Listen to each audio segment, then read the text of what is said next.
What's up, friends? Welcome back to another episode of NFT 365. As we move from a daily podcast in season one to really adjusting our schedule on season two here, one of the things that I've heard people ask me, I jokingly say that I would never recommend or suggest someone to do a daily podcast, while at the same time, I can tell you that for me, it was such a different experience. And I know for many of you listeners, I've heard from many of you. I heard from many of you in Miami and in New York and San Diego when I met so many of you in person. And many of you said, it allowed you to kind of come along on the journey and be a part of this space, even if you weren't buying an NFT every day. And even if you didn't have the liquidity. And maybe if you did, but you didn't have any other people in the space to kind of enjoy it with. And I'll tell you, that's something that's been sticking out to me a lot recently. And I have to say, like, one of the things that, this space, the current economy, the current structure of everything is very, let's just say it's very upside down. And it's kind of hard. It's not even kind of hard. It really is hard to stay positive in these times. And I will say I'm not always positive about this space. And I don't mean just even NFTs. I mean Web3, crypto, AI. There's something interesting about just this, this cross section that I feel like we are in, where there are people that are financially driven. There are people that are, driven to take advantage of people because of their lack of knowledge. There's, of course, bad actors that look at anything that is a new technology as a place that they can exploit. And I think that's an important part of this that everyone needs to remember is that more often than not, the reason that there is so many hacks or there are so many negative articles, it's a combination of people that are bad actors look at it as an easy target. And then people that don't like change, people that are afraid of having to learn something new, they would prefer to break something down and kind of bash it than have to learn something new. And we're seeing that with AI right now, right? There's a lot of fear mongering going on, and that's because a lot of people are worried, like, what does this mean for my job? And I think rightfully so. I think we should probably be questioning that across the board, right? If your job can be replaced by something that is more programmatic or automatic or however you want to, if it has like some finite tasks and you are kind of the middle between certain things, like that there is something to be said about you could probably and should probably be using your time, your skills, your resources, what you have to offer, differently, right? You should be able to kind of leverage that in a different way. And I know this whole narrative of like, don't worry, that this quote's been going around a lot. Like the quote is, don't worry, AI won't replace your job. The people that know how to use AI will, right? That's the common phrase, but no one likes hearing that, right? And I would argue what excites me the most is that thinking about all of the new jobs that are going to be coming into this space, coming into reality. And if you think about it, very much like the mobile app space, right? There's 100 million mobile app jobs that did not exist 10 years ago.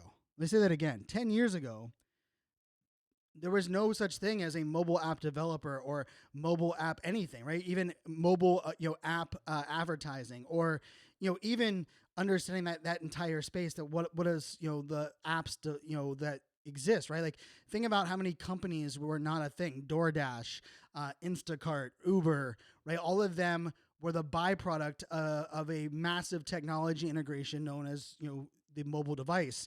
And so I look at that as AI is going to unlock. There are a lot of jobs and things that are going to come to life that right now we don't even know that existed. We didn't even know that was needed, right? Like, we didn't know that these type of roles were even something that was going to be integrated into our lives. But I will say, like, I do believe within the next 5 years, AI is going to impact every business, every industry, and it's going to be integrated into our lives in a way that you will not go to a doctor and get a doctor's diagnosis without also having an AI diagnosis of your symptoms.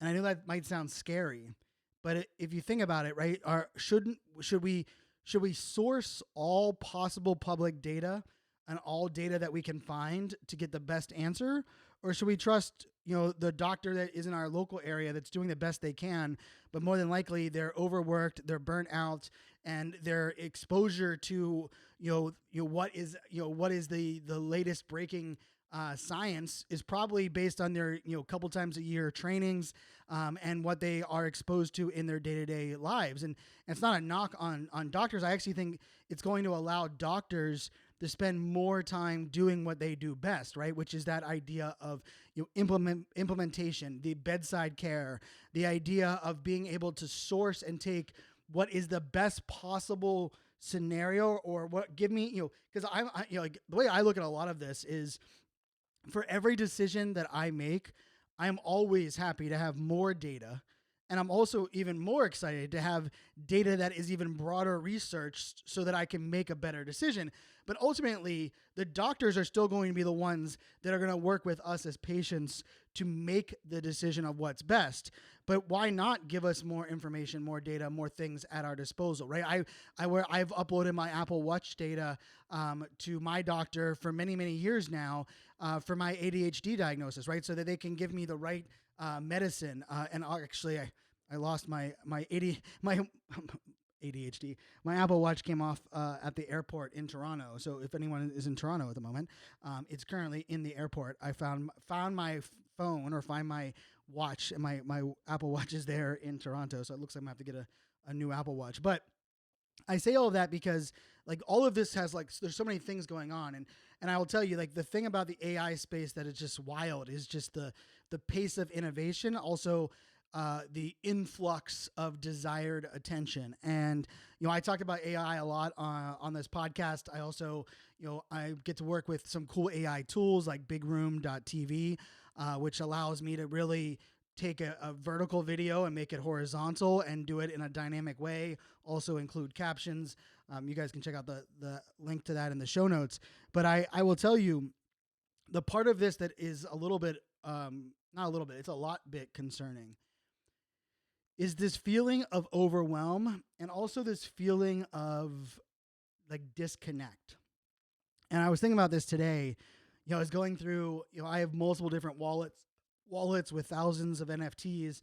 And I say thousands of NFTs, like there's probably like 800 of them that are in my wallets across the multiple wallets that I have, that I believe have the possibility of still being around, right? They're not free mints. They weren't just rugs. But I'm here to share, like, going through those wallets over the last 48 hours, and I was looking at I was doing a couple different things from like a data perspective, and I'll share that on a future episode. But man, it was depressing, and depressing in the sense that a lot of these projects, I believe, had good intentions. They had good founders. They had people that believed in what they were building. And unfortunately, there's a lot of variables at play that are outside of one individual or even this entire industry's control. And I feel that myself, right? I will tell you, with what we were building with this podcast, with Rally, with the ADHD coin, with the NFTs that we were dropping, I mean, there's no way I would have assumed we would be in the position we are in right now, right? Where, it is a lot harder to get listeners and eyeballs. It's a lot harder to sell sponsorships. It's now even harder for me to connect with you, the listener. Like, I want to celebrate and thank every one of you that are listening, that care about the show, that share this show out on your social networks, that share it into a group chat, that talk about it on stages. I know I got a couple shout outs just apparently at Consensus. Someone brought up my podcast up on the slides, and I saw a couple of the tweets that are out there, and I appreciate the love and the mention. But I will tell you, like, so many variables, and this isn't a cop out, but there's a lot of variables that are outside of our control. And so what I wanted to do on this episode was just like, this episode is more of like the relatability episode. Like, if you are someone that listens to this show and maybe you don't check your OpenSea very often right now because things are so down, like, good on you. If you're someone that listens to this show and you're like, hey, I'm active in a couple of my like favorite NFT communities right now, like, good on you. I will tell you, like, one of the things that I'm trying to look at is like, how do I remove some of this negative emotion, and how do I remove some of this overwhelm so that I can operate the best, but that I can also, do what's best for me as a mental health side, right? And I'm gonna talk a lot more about mental health, especially next month. Especially May and June, with that being a big focus of content. As most of you know, as an AI artist, I have a lot of collections focused on neurodiversity and ADHD. I am also a massive mental health advocate. I'm very transparent and open about that. I get to work with some really cool brands. I'm doing a collaboration with my AI art and Deepak Chopra. How crazy is that? Shout out to Shira Lazar for making that connect. But where I wanted to kind of like look at this was that there's a couple projects right now that I'm really bullish on, and I really enjoy what they're building. I really believe in the community. I believe in the utility. I believe in showing up on a regular basis in their either Twitter Spaces or in their Discord, or even just engaging with them on Twitter. But what I found was that feeling of like, hey, this is still valuable, this is good, can often get lost when I open up my wallet or I look at OpenSea, or I kind of look at everything from a holistic view. And so this is like my call to action for everybody listening. What if we flip that? And so what I was actually doing was I was setting up another account on my Ledger.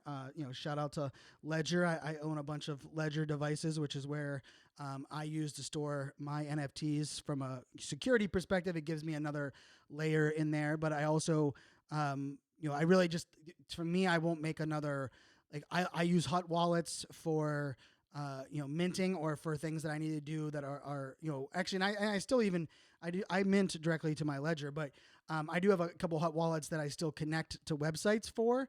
But I don't believe I will create another Ethereum based wallet that is not on a Ledger, just my own personal workflow that I have right now. And if that's something you guys care about, maybe I'll do a whole episode on my Ledger and my workflow at the moment with the different ledgers that I have. I have multiple different ones, including ones that my kids have. But with all that being said, I made a decision today, and I created a new account on one of my ledgers, and I'm going to move a couple of my favorite NFT projects that I'm actively involved in to a fresh new wallet.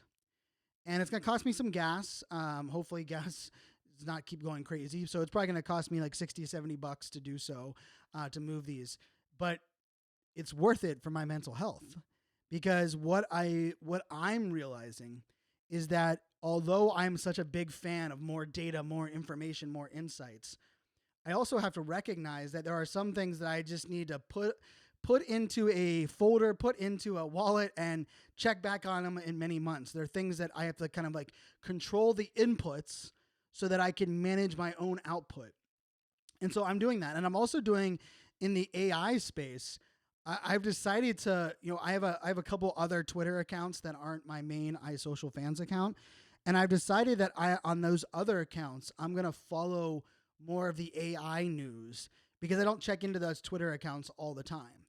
And I actually going in and unfollowing, muting a couple people in my main accounts, because the influx of AI tools and AI content and people wanting to be AI experts, I feel like was making me feel a little bit overwhelmed. And I was having a little bit like even imposter syndrome or jealousy of like, wow, these people are working with this brand and the AI. And the funny thing is, like, I've been in AI since 2014. I've been talking about it on stage for 9+ years.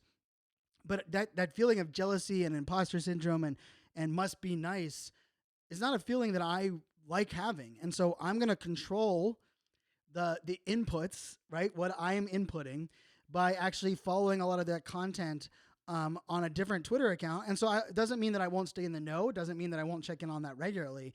But I don't want that being in my feed always, right? And it's funny because I did the same thing. Like, I have a Pittsburgh sports Twitter account. For those that don't know, Pittsburgh_fans with a Z or a Z is my Pittsburgh sports account. And part of that was because I needed to separate the inputs, because when I like watch Pittsburgh sports, I am not I am not like the nicest person always. Like I live and breathe Pittsburgh sports, and shout out to my Pittsburgh Pirates, who right now have the best record in the majors, which is weird because the only time we ever have the best record in the majors is if like we win the first game. But yeah, right now 17-9 at the moment. So shout out to the Pittsburgh Pirates. But I say all of that because I recommend for everybody to just kind of look at your inputs, and this probably goes to your friend circle, even to your Facebook or your Instagram. Like I will tell you, I used to think that I needed to consume my peers' content, like those that are my peers, those that are my fellow podcasters, those that are my fellow speakers, because they're my friends and I want to see what they're doing. But I've shared this before. What I found very valuable was that I mute a lot of people. And it's not because I don't like them. It's not because I don't want to support them or I don't believe in what they're doing. But there are people that have different versions of success than me, that have different paths that they're taking. But I will notice that sometimes what they're doing will impact my direction, impact what I'm working on. And so that's what this episode is for. I want to challenge everybody to kind of examine your inputs.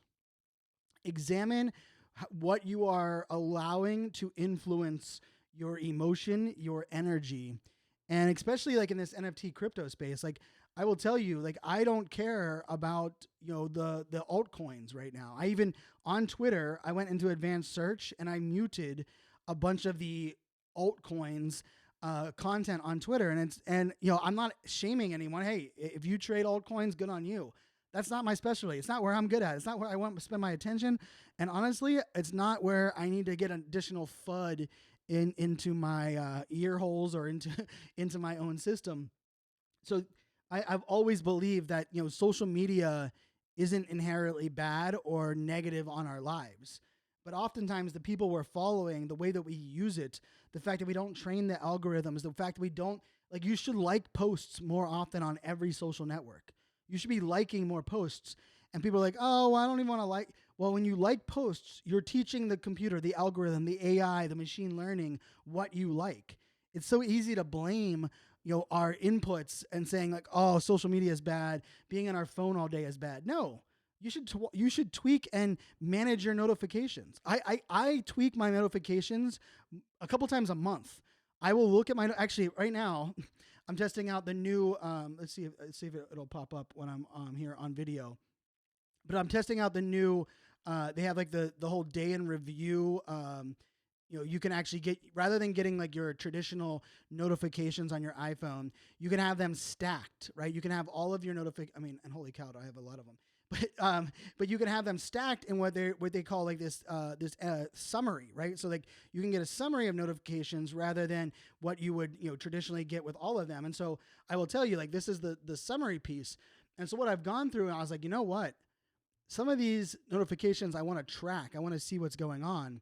But at the same time, I don't need them disrupting my day. I don't need to see them in real time, but I also don't want to hide them because I don't want to forget about these apps or these notifications. And so what I've done is I'm starting to use that summary feature, and I'm really adding ones in there, and I'm tweaking those inputs that come into me. And so I say that because, like, with me with ADHD, I mean, one of the most popular questions that I get is, Brian, give me your hacks, give me your tips, give me the things that you do to be productive with ADHD. And I will tell you, it impacts every minute of every day of my life. And for anyone that is out there that is neurodiverse, that you have struggling with something, you can relate that most people will think like, oh, ADHD impacts you when you can't focus on this, or ADHD impacts you when you're working. But I will tell you, even being a dad with my 3 daughters, there are many times where I will forget things, where I'll do something and I'm like, man, I can't believe I did that. But it's because of my brain's wired differently, right? And the ADHD comes out. And so my answer when people ask me about like my hacks and stuff is like, I haven't figured it out. I'm a work in freaking progress. But I will tell you, I am very hyper self-aware, and I am hyper in the ability. Like I take great pride in testing and tweaking different things. I always say test, tweak, repeat, test, tweak, repeat, test, tweak, repeat. And I do that with everything, right? Like, oh, I'm going to test notifications. I'm going to test, how I'm using Google Docs. I'm going to test what email app I'm using. I'm going to test what scheduling app I'm using. I'm going to test and tweak things. Okay, I like that app, but I don't like how it does this or whatever that may be. And I'm just going to put this out there. If you want to be successful in managing a world that is powered by AI, get great at embracing your curiosity, but testing and tweaking. I'm never looking for a solution for the rest of my life. What I am looking for is if there's something new presented to me, what problems does that solve? How can that integrate? How can I test it out? How can I tweak it into my way of doing things? Because no one else is like me. I'm one of a kind, and each one of you are one of a kind. So if you're struggling, know that you're not alone. If you're frustrated, know that you're not alone.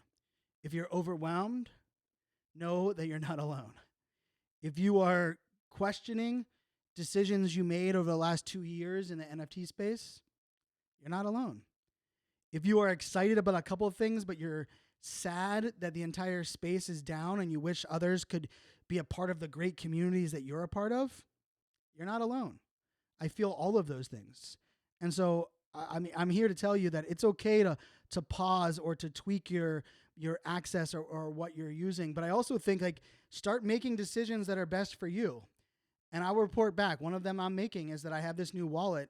And as soon as gas goes down, I'm going to send, I think I marked, there's 9 NFTs that I'm going to move into this new wallet because I check them on a regular basis and I stay up to date with them and I'm connecting to their websites and I'm in their Discords and I'm on their Twitter spaces. And most of you that follow me on Twitter, you're going to know which 9 NFTs that I'm talking about. It's not, and I'm not going to mention them here because my goal isn't to pump the bags or pump those projects because we all have projects that we love or right now that we care about.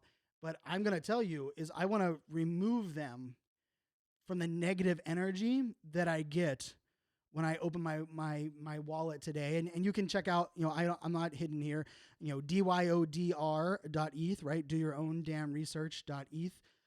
If you check that out you can check out that's my Ledger Vault, on OpenSea on Ethereum. I have a bunch of wallets, right? I have north of 30 wallets total. But that one, a couple others, Fanzo.eth, you can definitely check out Min365.eth. I have a lot of those that are, if you just go look at my activity, I'm not hiding anything. You can see, which things I transfer, which things I do what with. But I say all of that because I appreciate all of you, and I really do believe that we are living in the greatest time in history. But I also believe that we have more pain, more tough times, more tough decisions, more bad actors, more bad examples, more bad regulation in our near future. And it's going to take all of us together to get through it. I started this podcast with the mantra, we is greater than me.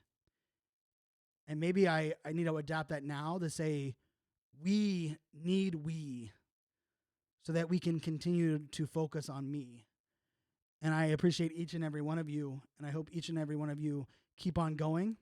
I hope you find, and I will tell you, if you haven't found the project that you love or you're connected to right now, sell some of your NFTs at a loss. Sell some, and this is not financial advice, but I'm just going to tell you, sell some of what you have at a loss and then jump into a project that you could be excited about or that you're curious about. I'm in the process of doing that where anyone that follows my wallet knows that I've been selling off some NFTs that I've held for over a year.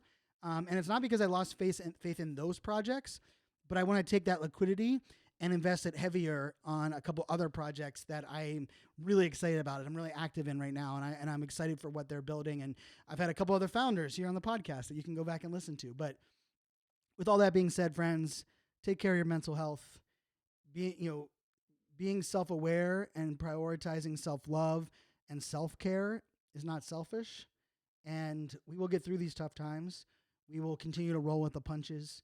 We will continue to adapt. We will continue to evolve. And I truly do believe together we are going to build a world that is a better place, that has decentralized components, that allows great people doing great things to be amplified. It's going to add a layer of transparency to the world that we really, really freaking need right now. But it's not going to be easy. not going to be immediate. Damn, is it going to be a bumpy ride. Until next episode, my friends, make it a great day. Cheers.